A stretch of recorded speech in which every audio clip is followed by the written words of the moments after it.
Toby. Hiya, mate. How are you, fella? I'm all right, pal. Yeah. Where were you? Download. Download at the fire exit. Look there. Yeah. We're prepared, Peter, for that. You know, people getting out, like, you know what I mean. It's going to be, well, it's going to be flood. I don't know about fire. Well, no, it feels a bit like that. Yeah. So, you're here.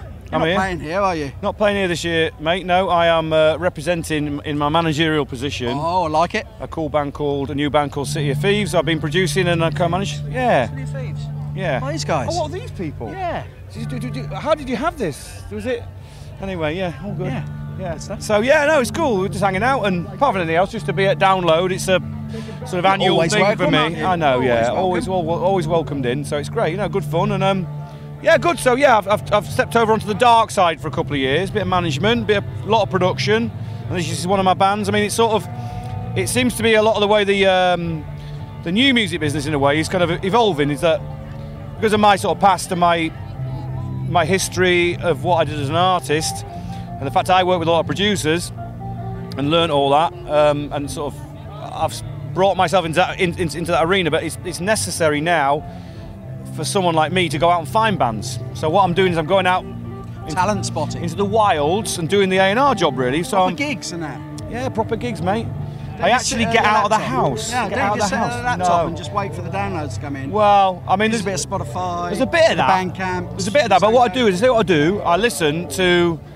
Great thing about having sort of history I've got is that the fans I've gathered over the years, they're always saying, "Oh, you should check this band out, man. They're fucking cool." And I trust that more than I trust Spotify and I trust the rest of all the other supposed sort of processes, because the reality is on the ground is if someone in Northampton sends me an email and goes, "I've seen this killer band, blah, blah, blah, check them out," I will check them out, because I think the fans are what matter.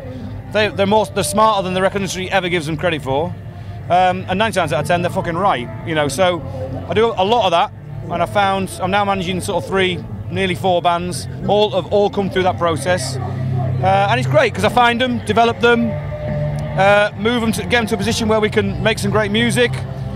And I trust my instincts, you know, and I think that's kind of, in many ways, that's becoming my role. Not that I'm going to give up hang up my singing clogs just yet, but I love it because it's young talent, it's new talent, and that's where this future lies. You know, all these great classic bands are fantastic, and I'm part of that heritage. Horrible word, but that's the truth. But the reality is, I want to be part of that new thing. I want to be involved in developing great new talent, bringing it on, and putting it in the best position it can be to give it a chance, you know? Yeah. And that's a natural progression from what you do as a producer, isn't it? Because you're there nurturing them for that one album or EP or whatever it is, but now you're actually looking at it holistically. That is exactly the exact word. I learned from some amazing people when I was a kid. The traditional method, you know, you work with a band, A&R, you talk about the songs, you talk about, one thing else, what they're trying to say. You know, what is it that you're trying to do? What's your message? And I have a sort of very specific kind of process when I find a band, is that I ask them certain questions that I know that if I get the right answer from, it'll compel me to carry on working with them. Yeah. Because, you know, the record industry it's not about digital platforms. It's not. The reality is it's about the art. And I don't want to talk about marketing.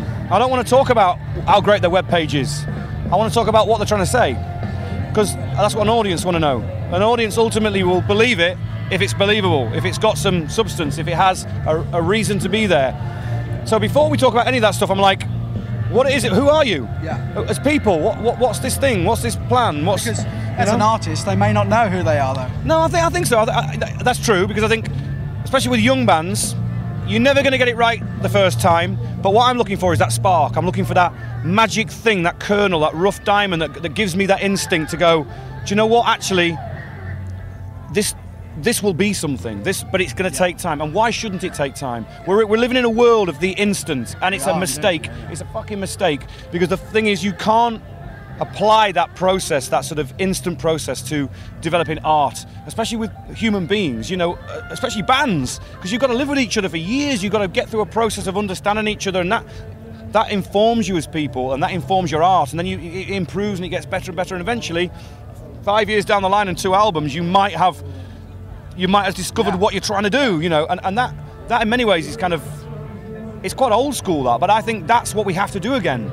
I think the record industry has to recognise that, and to be fair, I mean, I was at RockCon this week. Yeah, sure.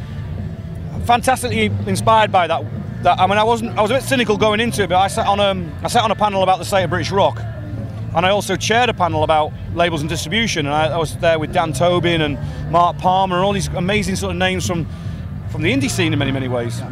But those guys are so passionate about what they're trying to achieve, and in many ways it's quite old school. You know, I was expecting them to be talking about marketing budgets and stuff like that, but actually they were like, no, this is about finding something that really touches here and makes me want to take part in it. The biggest problem is monetizing it and trying to find a way of paying for it. Yeah. So, but I think, you know, at the end of the day, the industry's got to recognise the fact that unless we inwardly invest, and I'm talking about Live Nation, Universal, all the big players who've got the money actually, why should it be down to, you know, Nathan at Basic Records and, you know, to be the vanguard? But maybe that's the way it has to be. Maybe we have to be the people like me and Nathan and Dan. We have to be these people that inspire and find and develop to get it to a point where it can have some longevity. Because if we don't, where's the next headliner going to come from for here? Yeah, the main guys, they're not wanting to take that risk in artist development anymore, so that's got to come from the grassroots and from the bands themselves. Exactly. DIY, isn't it? And if they can lean on your experience, then that's it. They get a helping leg up, don't they? And I love that, you know, because at the end of the day, you know,